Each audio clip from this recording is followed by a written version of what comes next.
A graça do Senhor Jesus.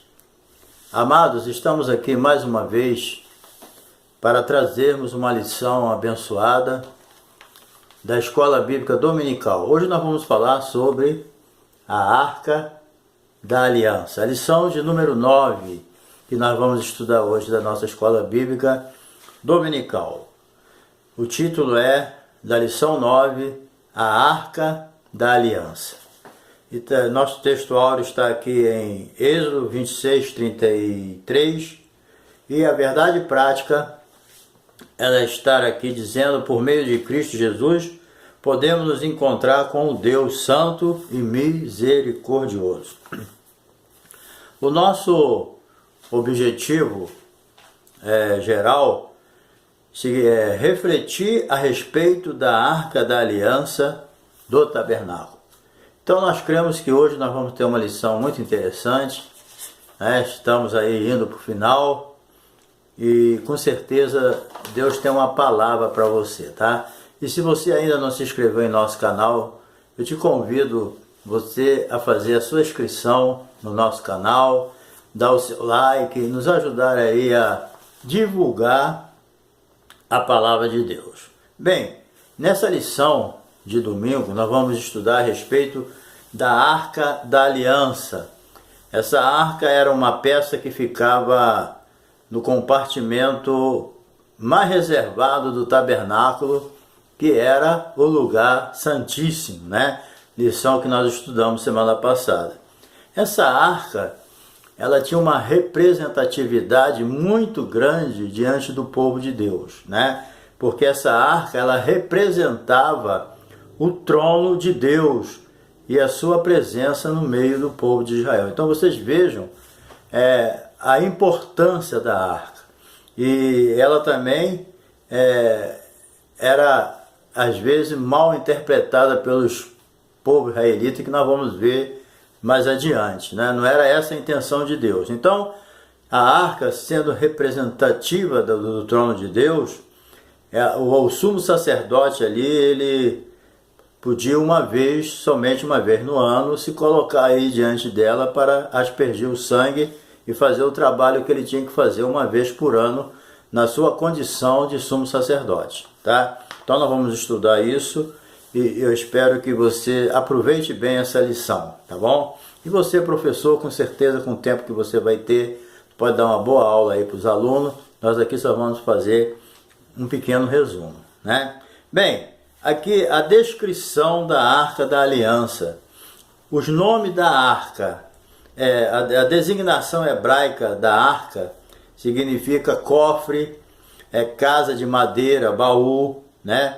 Nas escrituras sagradas, esses diferentes nomes, eles identificam esse precioso objeto. Por exemplo, a Arca de Deus, ela era chamada também a Arca do Senhor, a Arca da Aliança e a Arca do Testemunho. Então ela era uma peça muito valiosa, é considerada a peça mais importante do tabernáculo, porque ela ocupava o primeiro lugar na vida espiritual do povo israelita, né? Então, a construção da arca, sendo ela o objeto mais valioso do tabernáculo, a arca ela foi construída também de maneira especial. Como sempre, né? A escolhida aqui era a acácia, né? É uma madeira muito resistente para aturar aquela situação do deserto que eles viviam ali. Tinha que ser uma madeira escolhida por Deus. E Deus com certeza não erra. Se ele escolheu a acácia, porque a acácia era melhor, né? Então, e essa acácia ela era revestida de ouro, né? Uma importância muito grande, ouro puro, entendeu? E tanto por dentro como por fora. Eram materiais nobres usados para a construção da peça. Agora vamos ver aqui a medida dessa arca. Olha só, a sua forma era retangular, forma assim de um baú, né?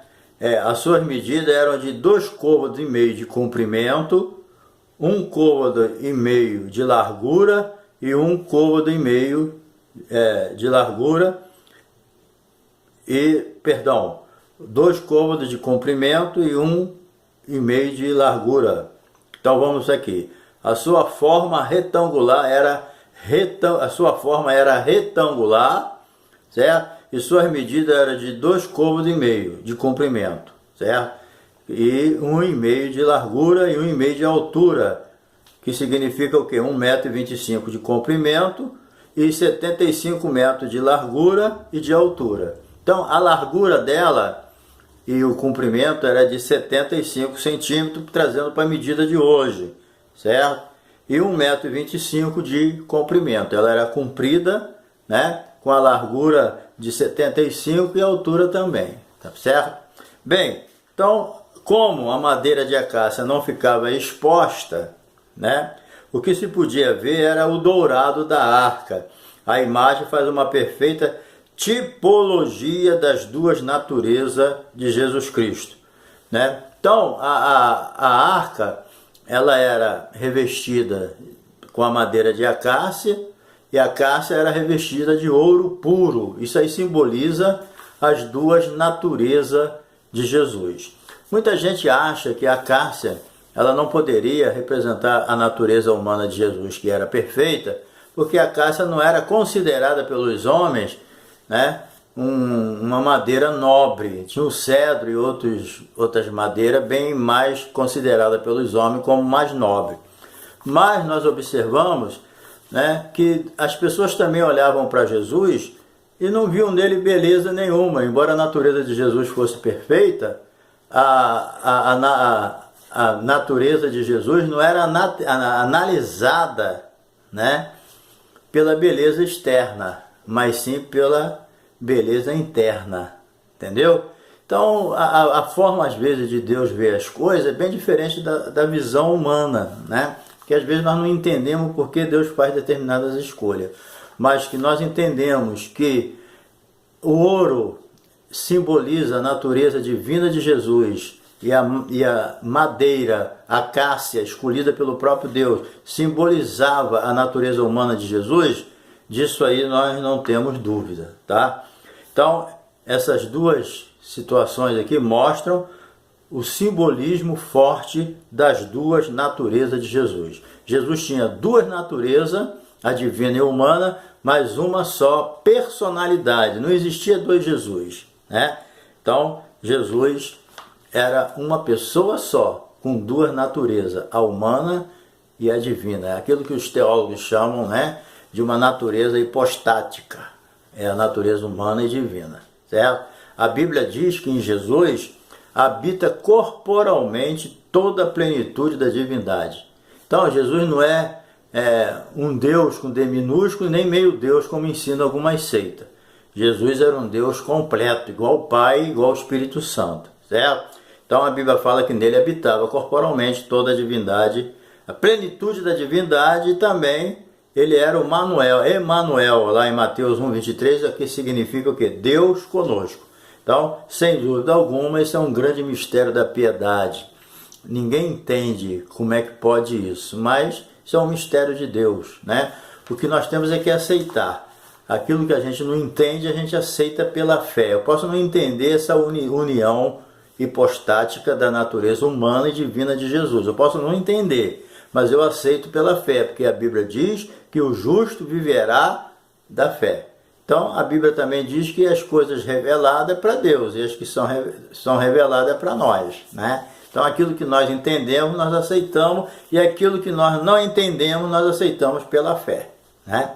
Então, essa é a grande orientação que a Bíblia nos dá através do Espírito Santo. Então, é uma verdade consoladora saber que temos à destra de Deus um sumo sacerdote, né, que sabe o que se passa com a nossa vida e ainda se compadece de nós. A Bíblia diz que Jesus em tudo foi tentado, mas sem pecado. Então Jesus conhece toda a nossa necessidade, ele se compadece de nós, porque ele é um sumo sacerdote que passou pelos mesmos problemas que nós passamos aqui na terra. Então ele tem condições, capacidade e é poderoso para nos socorrer também, certo? Então, portanto, diz aqui o autor, não hesite em chegar ao trono da graça de Deus com confiança, Toda vez que nós vamos entrar no Santo dos Santos, para falar com o nosso sumo sacerdote, que é Jesus, nós temos que entrar com confiança, com certeza, não com dúvida, né? Porque a obra de Jesus na terra foi completa, certo? Então, dentro do tabernáculo ficava o Santo dos Santos, onde apenas o sumo sacerdote poderia entrar ali e aspergir o sangue da expiação sobre o propiciatório, entendeu? A arca também ela era coberta porque ela tinha que ser protegida dos olhares das pessoas. Quando eles viajavam, eles cobriam a arca, porque quem olhava ali poderia morrer. Houve um grupo de pessoas que numa certa ocasião olharam ali para dentro da arca e foram amaldiçoados, morreram muito com pragas. Então as coisas de Deus é muito séria. E Deus sempre colocava uma proteção para proteger o povo da sua curiosidade, né? Que o povo é curioso. Bem, vamos para a segunda parte aqui, o propiciatório da arca. Bem, a tampa da arca, ela também era de madeira de acácia, que ficava sobre a arca, era denominada propiciatório. Então, uma coisa que nós temos que entender, a tampa da arca era o propiciatório, era onde era derramado o sangue, onde se fazia a expiação pelos nossos pecados, ou seja, na época pelos pecados dos israelitas, certo? Então, a simbologia da tampa da arca, o sentido simbólico da tampa era de cobrir algo valioso, figura de proteção, certo? Os elementos que estavam no interior da arca, como nós sabemos, as tábuas da lei, a vara que floresceu, né? E também o vaso com o maná do deserto. Eram essas coisas que estavam dentro da arca. Aquela arca, repito, ela tinha dentro dela o maná, ela tinha dentro dela as tábuas da lei e tinha dentro dela também aquela vara de Arão que floresceu ali no deserto para acabar com de uma vez por todas, com as murmurações, ok?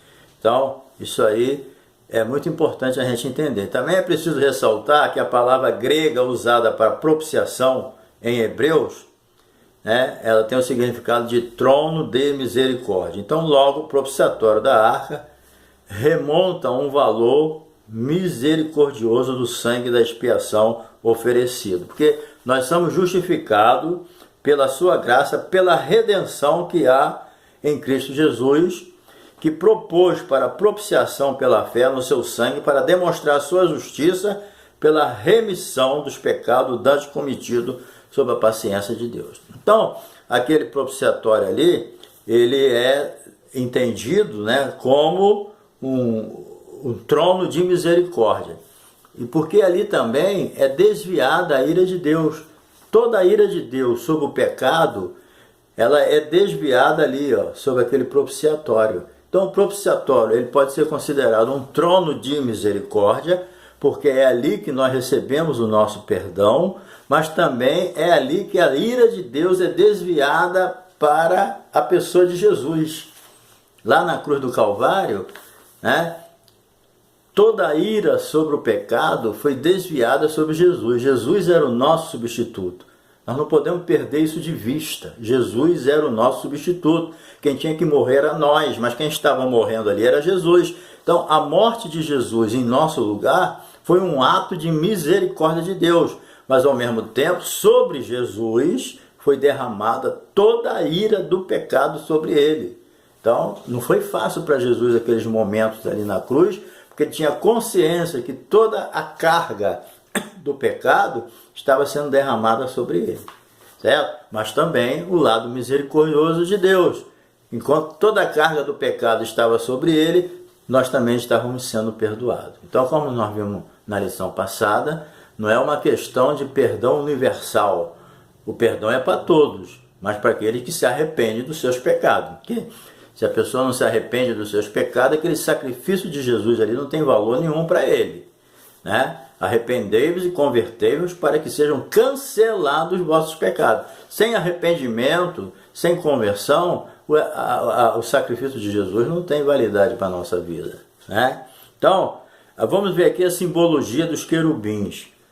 Os querubins ao lado do propiciatório. Então, ficava 2 querubins, né, do lado do propiciatório, eles com as asas abertas, olhando um para a cara do outro, sobre o propiciatório. Por que Deus colocou isso? Bem, a função básica, né, dos querubins é proteger o trono de Deus, certo? Então, eles são protetores do trono de Deus, da glória de Deus, da santidade de Deus e da sua manifestação, certo? Então, eles refletem um aspecto protetor, ressaltando o compromisso deles de guardarem a lei de Deus. Assim, a misericórdia, graça e fidelidade são virtudes presentes na arca, mostrando que Deus sempre se interessou em amar e proteger o seu povo. Então, essa simbologia dos querubins mostra, não é que Deus precise, né, de que alguém fique protegendo ele, é que isso é um critério de Deus. Os anjos, eles foram criados para ter as suas atividades, né? Igual nós, Deus precisaria da gente pregar o evangelho, ele tem poder para salvar todo mundo sem a minha intervenção, mas ele nos usa. Assim como nós somos cooperadores de Deus, também Deus trabalha juntamente com os anjos, né? Bem, vamos agora então para a última parte. Os elementos sagrados dentro da arca. Bem, as tábuas da lei. Nós sabemos que as tábuas da lei que estão dentro dessa arca, não foi a primeira, porque a primeira lei, né, a primeira tábua, aliás, a lei é uma só, a primeira tábua, ela foi quebrada por Moisés. Quando Moisés desce do monte, com as duas tábuas, ele ficou 40 dias e 40 noites lá, na presença de Deus, recebeu todas as orientações necessárias, mas quando eles voltam ao acampamento dos israelitas, ele sofreu uma decepção muito grande, né?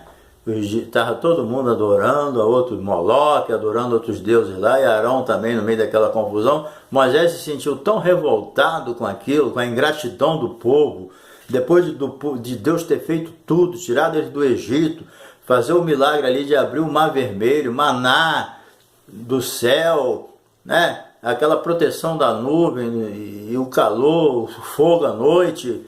Então, depois disso tudo, Moisés se sentiu frustrado, entendeu? Já viu quando você faz a obra de Deus, depois você chega no final, você parece que não valeu a pena, que ninguém te entendeu? Parece que Moisés sentiu essa frustração, né? Igual Elias, quando fez descer fogo do céu lá, Deus usou ele pensou até que Israel todo ia se converter, e depois ele viu que ninguém se converteu. Isso, a pessoa entra em depressão, a pessoa fica assim, frustrado, decepcionado. Foi isso que aconteceu com Moisés, e ele se irou e quebrou as duas tábuas da lei. Mas Deus, por misericórdia, levou ele de novo para o monte, né? E deu a segunda tábua para ele. E essa segunda tábua que está dentro da arca, entendeu? Como as tábuas da lei representavam a vontade de Deus. Deus tirou o povo do Egito, trouxe para o deserto, e agora ele ia ensinar o povo como ele queria ser adorado. Ele não queria ser adorado igual os outros deuses eram adorados, não, né? Então ele queria ser adorado da forma dele, com um povo vivendo uma vida de obediência e de santidade. Por isso que ele deu a lei, para ensinar o povo como ele queria ser adorado. Igual a gente vem do mundo cheio do pecado, chega na igreja através da Bíblia, da palavra de Deus, dos ensinamentos bíblicos, nós vamos aprender a adorar a Deus na beleza da sua santidade. É isso que Deus faz com o povo. Então as tábuas da lei estavam ali, né? Elas estariam protegidas, e era através dessa lei que o povo ia nortear a sua vida, como deveriam viver, né? Bem, também tinha ali dentro um vaso com maná do deserto. Esse maná, ele é a provisão de Deus. Durante 40 anos não faltou comida para aquele povo. E outro detalhe, aquele maná, se ficasse para o outro dia, ele estragava. Ao milagre de Deus. Mas ali dentro da arca, aquele maná não estragava. Ele era um símbolo da provisão de Deus. É como Deus dizendo para o povo israelita: olha, não vou deixar vocês passar fome. Eu vou proteger vocês. Eu vou prover todos os dias o alimento para vocês. Até vocês entrarem na terra de Canaã, vocês vão todo dia ser alimentados. E Deus foi fiel, nunca deixou de vir o alimento para eles pelo maná. E o maná, eles poderiam, através do maná, fazer diversos tipos de comida, né? Era uma coisa bem milagrosa mesmo. Então, o maná que tinha na arca não se estragava de jeito nenhum. Então, isso simboliza a provisão de Deus para nós. Até hoje, Deus continua provendo para nós aquilo que precisamos, né? Por isso que Jesus falou com muita propriedade: eu sou o pão da vida. E não é só o pão, é o pão vivo que desceu do céu, né? Eu sou o pão da vida, e aquele que vem a mim não terá fome. João 6,35. Deus sacia também a sua fome espiritual, certo? Deus não quer que você sinta fome somente de Jesus quer que você sinta fome somente de Deus, certo? Não tenha fome pelos milagres, por aquilo que Deus faz por você, mas tenha fome da pessoa de Deus, certo? É isso que Deus quer. Bem, por último, a vara que floresceu. Vocês sabem que houve muita rebelião quanto à questão da liderança de Arão.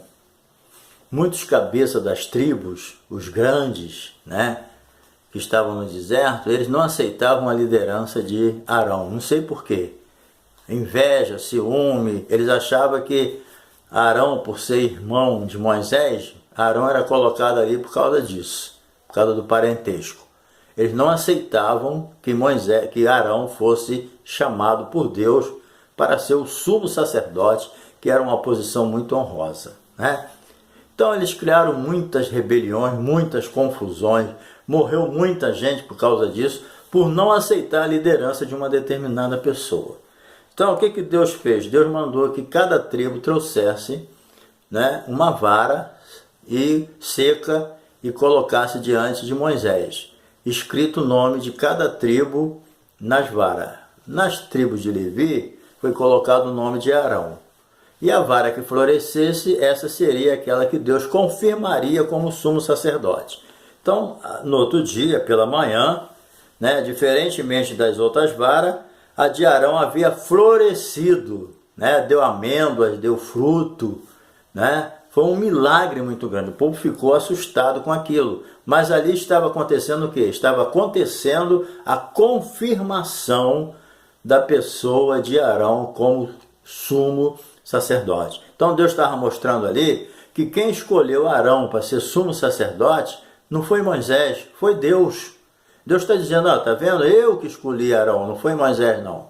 Então não fica aí criando problema porque é parente, né? É parente na carne, mas espiritualmente todos nós somos irmãos em Cristo Jesus. Então nós temos que entender isso também na igreja, né? Às vezes a gente pensa também que o fulano não está aí só porque é parente, mas às vezes é Deus que colocou. Deus não está olhando muito o parentesco carnal, não, né? Então, Arão havia florescido, e os chefes das outras tribos tiveram que reconhecer, né, a escolha de Arão como ungido de Deus para exercer o sacerdócio de Israel. Também nós temos que engolir aquilo que a gente não quer. Às vezes a gente não aceita uma pessoa, mas temos que aceitar, porque foi Deus que escolheu. Entendeu? Deus não fica aí fazendo a vontade de homem, não. A obra é dele. A obra é dele. Jesus é o cabeça da igreja. Então, essa vara foi colocada lá dentro da arca, né, para servir de memória ao povo de Israel, que quem escolhe é Deus. Toda vez que alguém lembrava daquela vara florescendo, eles iam lembrar de uma coisa: é Deus quem escolhe. E acabou o assunto. Entendeu? Então, esse milagre mostra com clareza que o Altíssimo é quem designa os seus ministros para uma grande obra.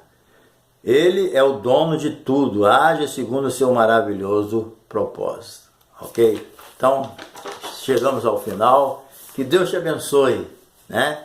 E concluindo aqui, nesta lição, vimos que a Arca da Aliança era um grande símbolo da presença de Deus entre o seu povo, e que nos aponta para a obra completa de Cristo Jesus, para a igreja. Então, esses utensílios, todo esse tabernáculo, tudo isso apontava para uma coisa só: Jesus e a sua obra completa a favor do seu povo.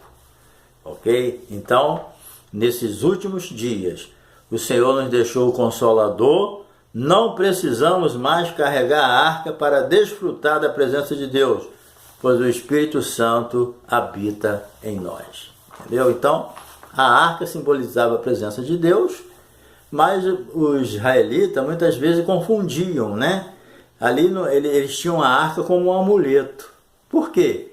Porque aquela arca representava a presença de Deus, mas aquilo ali exigia também o quê? Que o povo vivesse uma vida de obediência, uma vida de santidade. Eles viviam em pecado, na idolatria, e quando tinham que resolver algum problema ou ir para a guerra, eles levavam a arca. Aí não funcionava. Por que não funcionava? Porque a arca não era um amuleto para defender ninguém, para espantar os males. Não, a arca era simbolismo de Deus. E Deus é santo. E Deus exige obediência dos seus filhos. Entendeu? Então, que hoje nós possamos entender que não basta ter cartão de membro, que não basta ter o nome de crente, que não basta tomar ceia, santa ceia, que não basta ser batizado na água, que não basta estar na igreja todos os dias e orar. Acima disso tudo, isso aí é importante, mas acima disso tudo, nós temos que obedecer a Deus. Entendeu? Se alguém me ama, obedecerá a minha palavra. Então, a prova de amor que nós vamos dar para Deus é obedecendo a palavra. Nada disso tem valor para quem vive em desobediência. Então, que Deus abençoe e que você, professor, dê uma boa aula e que Deus te abençoe, tá? E quem quiser se inscrever no nosso canal, nos ajuda aí, né? Dê o seu like, dê o toquinho no sininho aí para tu receber os nossos vídeos novos, tá bom? Um abração e dá uma olhadinha lá no nosso canal, tem muitos e muitos vídeos lá para você ver, tá bom? Um abração